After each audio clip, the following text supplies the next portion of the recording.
maanta waxaan idin wadaagayaa goobihii ingiriisku uu markaa ka dhistay fadhiisimaha military xilliguu la dagaalamayay daraawiishta ee gobolada waqooyi. goobahaasoo markaa u dhexeeyey meesha uu deganaayay caasimadda u ahayd berbera iyo goobaha uu markaa ciidamadiisa ugu fog ama ugu shay ay fadhiyeen sida buuhoodle iyo caynabo oo kale, gobolka sool iyo gobolka tugdheer ee kala ahaa. halkaasoo markaa uu wadadaasoo diidanaa ingiriisku in markaa laga xidho saadka ciidamadiisa marka ay u kala goosheeyaan berbere iyo buuhoodle oo kale.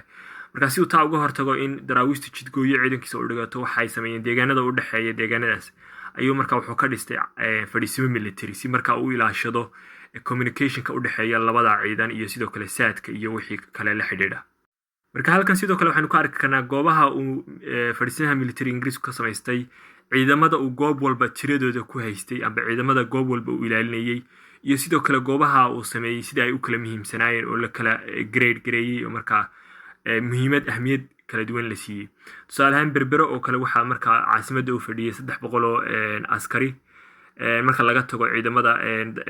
saraakiisha siyaasadda iyo shaqaalaha dowladda. marka laga tago militariga u fadhiya 300 askari bay ahaayeen. sidoo kale waxa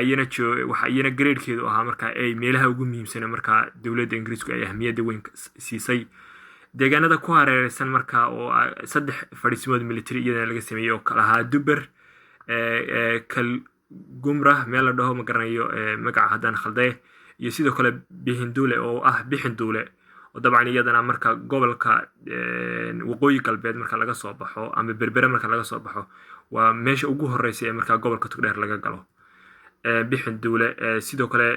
iyaduna grade ay ahayd Lower Sheikh oo marka Sheikh dawga hoose oo Sheikha iyaduna ahayd grade A meelaha ugu muhiimsan ahayd. dabcan deegaanada aan soo sheegay waxaa joogay 16 askari, meel 10 askari, meel 25, meel kale 25 sida dawga hoose Sheikh. sidoo kale Aber Sheikh oo iyaduna fadhiisin muhiim ah ciidamada ingiriiska u ahayd, waxa uu joogay 150 askari oo markaa iyada categorygeeda D baa laga dhigay. markaa saa muhiim u weysiin hayn, laakiin ciidamada joogay ayaa yara badnaa marka meelaha kale la eego. haddii sawirada markaa meelaha goob ka mid ah ka tuso magaalada berbera ciidamadii uu joogay ciidan fara badan bay ahaayeen. markaa 300 oo askari waa dhowr guuto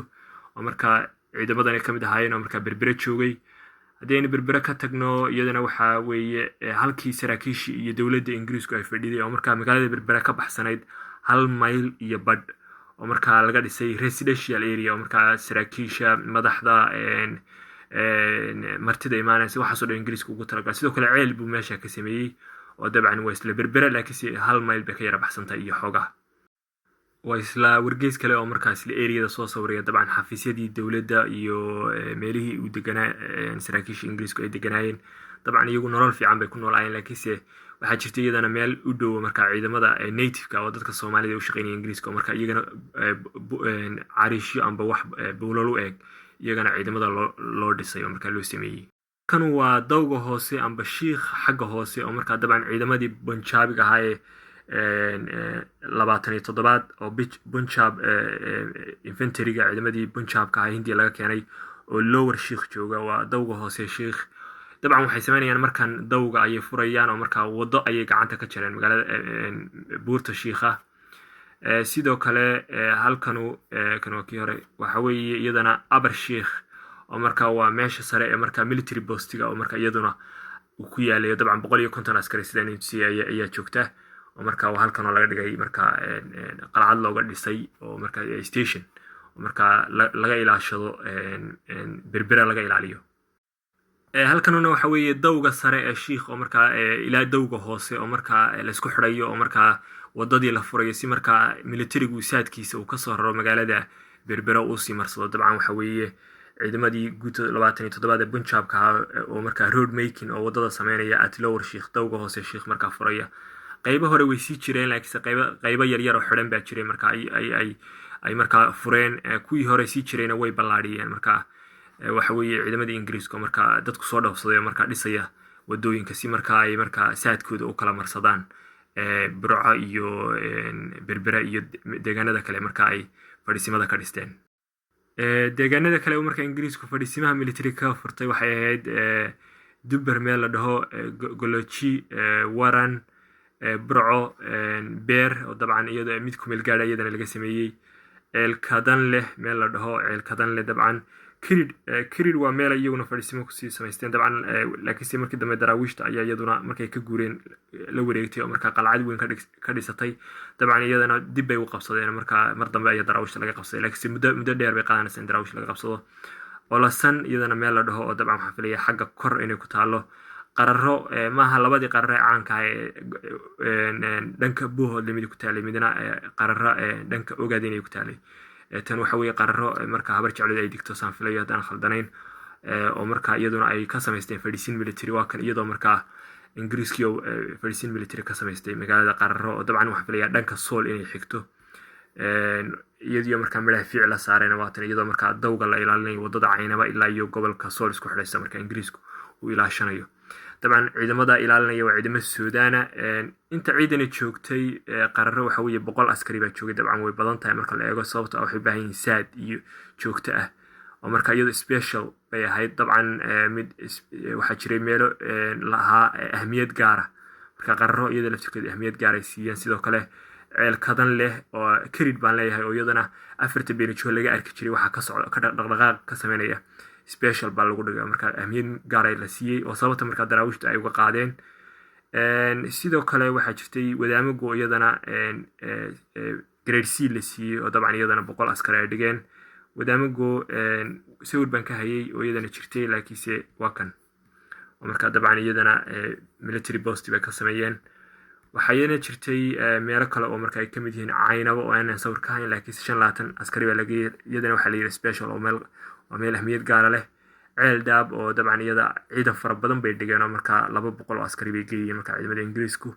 grade C bay ka dhigeen shimbir beeris oo dhanka sanaaga xigta oo dabcan gobolka sanaag ka tirsan markii dambe ay ka tageen iyagu daraawiishtii la wareegtay oo qalcado badanna ay ka dhisteen oo meesha daraawiishta marka ay kaga duulayaan berbera markay qabsanayaan muddada markay berbera gelayaan baan leeyahay waa meeshaas marka shimbir beerisna 50 bay geeyeen oo sawirka ma hayo laakiinse sawirradii daraawiishta qalcadoodii baan hayaa mar dambe kuwaas weeyaan buuhoodle oo markaa iyadana ahayd fadhiisinta militariga ingiriiska ugu fog waxay geeyeen 400 oo askari aad bay u badan tahay sababtana waxa weeye buuhoodle waxa ku taala meel istiraatiijiga waana meel xuduud oo kala isku xidhaysa gobolka Ogaadeniya iyo sidoo kale waqooyi iyo dhanka koonfurta gobolada dhexe ee mudugta sababta daraadeed markaa ciidamo fara badan bay ingiriisku iyo xataa berbera way ka ciidan badneen oo 300 joogtay halkana waxay ka dhisteen markaa meel yaro sahamina oo ah meesha laga difaaciyo qalcadda buuhoodle oo kasii horeysay xoogaa u jirtay qalcadda buuhoodle halkana waxa weeye ciidankii markaa magaalada buuhoodle degay oo markaa faraha badnaa ee ingiriiska dabcan halkan waxa weeye iyagiyo istaanbi ku jira sida dokumentigu sheegay oo markaa helay sirdoon amba warar sirdoon oo ah in daraawiishta ay buuhoodle kusoo aadan tahay oo markaa ciidamada ingiriiska